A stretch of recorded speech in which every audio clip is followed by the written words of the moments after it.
There is a particular kind of pain that doesn't care what century you're born into. It doesn't care if you have Wi-Fi or a horse-drawn cart or nothing but a spear and a fire. It arrives in the middle of the night, pulses behind one specific tooth, and makes the rest of the world disappear. The toothache is one of the few forms of suffering that unites nearly every human being who has ever lived. And 9,000 years ago, in a burial ground in Pakistan, a man clenched his jaw against exactly that kind of pain, and somebody, armed with nothing but a flint tool and steady hands, drilled straight into his tooth to fix it. He survived. The hole healed. And humanity's long, occasionally horrifying, occasionally brilliant war against the toothache had already been raging for thousands of years before he was even born. Let's get one thing straight immediately. Yes, ancient humans absolutely got toothaches. In fact, in some ways, they may have had it worse than we do. The moment humans started farming, roughly 10 to 12,000 years ago, something changed dramatically inside the human mouth. Hunter-gatherer diets, heavy and tough, fibrous, low-sugar food actually kept teeth relatively clean and wore them down evenly. But the shift to agriculture brought grain, bread, porridge, sticky, starchy, sugar, adjacent food that clings to enamel and feeds bacteria exactly the way modern dentists warn you about today. The result, visible directly in the archaeological record, a dramatic spike in dental cavities the moment farming took hold. Skeletal surveys from early agricultural societies show cavity rates jumping sharply compared to earlier hunter-gatherer populations. In some studies, by a factor of several times over.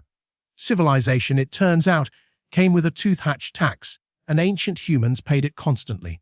And once a cavity sets in, without modern dentistry, there's nowhere for it to go but worse. Untreated decay eats through enamel, hits the nerve, and causes exactly the kind of screaming, can't think about anything else pain that sends people today sprinting to an emergency dentist. Except there was no emergency dentist. There was, at best, a healer with a very limited toolkit and a lot of nerve. Here's where the story gets genuinely wild. At a Neolithic burial site called Mehrgarh in what's now Pakistan, archaeologists uncovered something that shouldn't have existed, this earlier set of human teeth with small, precise holes drilled directly into them. Not randomly, but positioned exactly where a modern dentist would drill to treat decay. The holes date back roughly 9,000 years, making this some of the oldest confirmed evidence of dentistry on Earth. And the drilling wasn't crude. Researchers examining the teeth found the holes were remarkably uniform, consistent with a flint, tip bow drill, the same basic tool used for making fire and boring holes in beads, repurposed, terrifyingly, for the inside of someone's mouth. Multiple teeth from multiple individuals at the site show this same treatment, which tells us something important. This wasn't a one-off act of desperation. It was a technique. Someone had done this before. Someone had figured out where to drill, how deep to go, and, presumably, had built up enough of a reputation doing it that other people in pain sought them out voluntarily. Imagine being the patient. No numbing agent beyond whatever herbs or alcohol were on hand, if any. No suction, no rinse, no reassuring dental hygienist.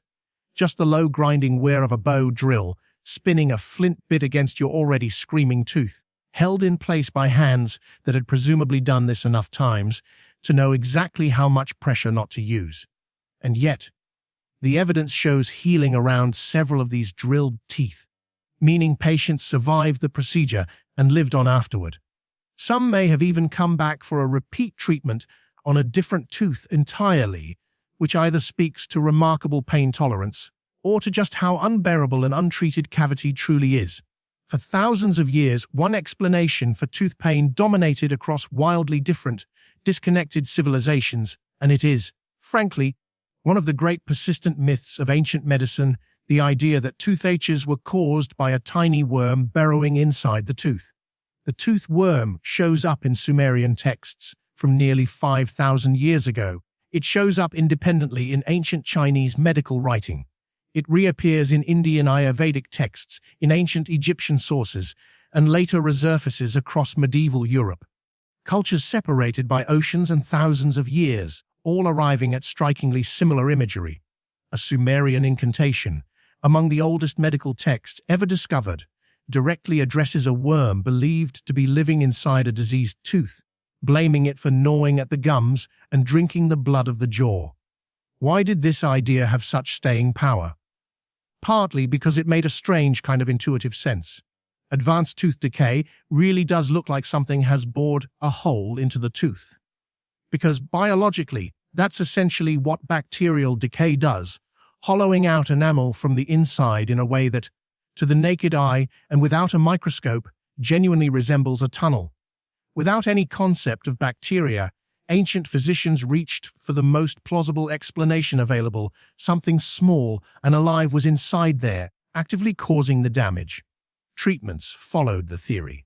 Fumigation with specific seeds and heated substances was used across multiple ancient cultures in an attempt to smoke the offending worm out of the tooth. Certain plant extracts were dripped directly into the cavity, on the theory that the substance would kill or expel the creature responsible. None of it, of course, actually targeted a worm, because no worm was ever there. But some of these treatments likely did provide genuine relief anyway, because many of the plants used had real antibacterial or numbing properties, working by accident on the correct target while everyone believed they were fighting something else entirely. Beyond drilling and folklore, ancient civilizations built out a surprisingly extensive toolkit for dealing with dental pain, refined independently across the world. In ancient Egypt, medical papyri include specific remedies aimed at tooth and gum pain. Pastes and mixtures applied directly to aching teeth, some containing ingredients with genuine antimicrobial properties, alongside others that were almost certainly more about ritual reassurance than chemistry. Egyptian remains also show evidence of what researchers believe may be some of the earliest attempts at dental bridgework, teeth bound together with fine gold wire, possibly to stabilize a loose tooth or to hold a replacement in position after a natural tooth was lost. The ancient Etruscans, in what is now Italy, took this even further, producing dental prosthetics and bridges made from gold bands and, in some cases, animal teeth or carved bone shaped to resemble a human tooth, fitted and secured well over 2,500 years ago. Some of these appliances were clearly functional rather than purely decorative, designed to be worn during daily life, not just placed in burial. The Romans, characteristically thorough, documented tooth extraction techniques and even early forms of dental forceps, alongside remedies aimed specifically at pain relief and gum disease. Roman writers left behind recipes combining various plant substances believed to numb pain, alongside more questionable advice. Some ancient Roman and Greek sources recommended mouse brains of all things as a remedy for toothache, a treatment history has, thankfully, allowed to quietly disappear. Roman law even weighed in on dentistry, which tells you how commonplace it had become. Legal texts from the era of the 12 Tables reference the practice of burying the dead, with gold dental work still in place, carving out a specific exception to broader restrictions on burying gold with the deceased. Evidence that dental prosthetics were common enough by that point to require their own dedicated legal carve-out. That's a remarkable detail on its own. An entire society so accustomed to gold-wired teeth and dental bridgework that lawmakers felt the need to specifically address what happened to it after death. Roman writers also documented something closer to preventive dental care than almost any other ancient culture on record.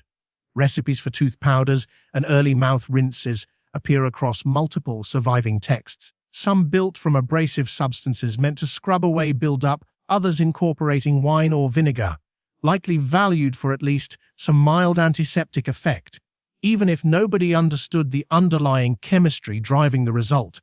In ancient China, acupuncture developed specific points associated with dental pain relief, part of a broader medical framework that had been developing detailed anatomical and treatment theory for centuries.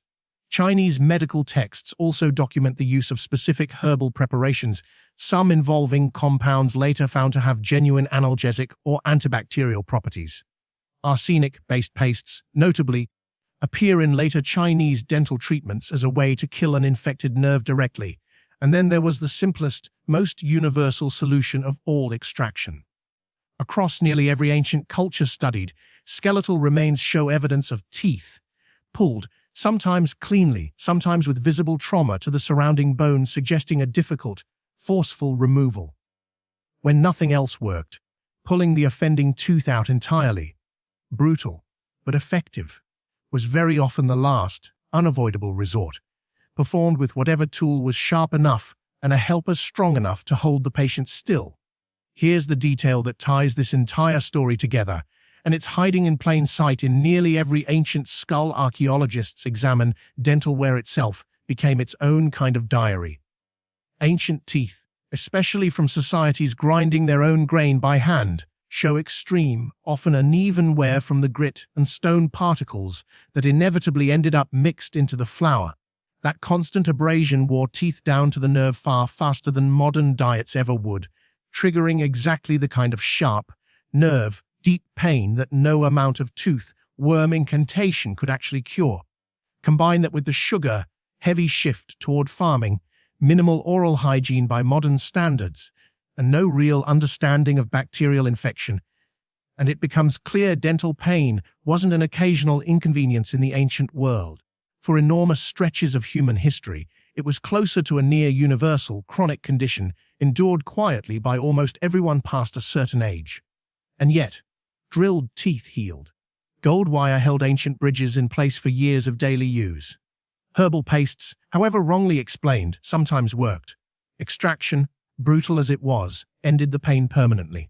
Across every culture examined, however different their explanation for why the pain existed, the same underlying resolve shows up again and again: do something. Don't just suffer in silence. Reach for a tool, a plant, a ritual, a drill, anything that might make the ache stop. 9,000 years separate us from the patient at Megar, teeth drilled by flint and steady hands. And the story underneath is almost embarrassingly familiar: pain in the mouth, bad enough to demand action, met by someone willing to reach for whatever solution their world could offer. We've traded the bow drill for the high-speed handpiece, the tooth worm incantation for local anesthetic, mouse brains for modern antibiotics. But the essential shape of the story hasn't changed at all.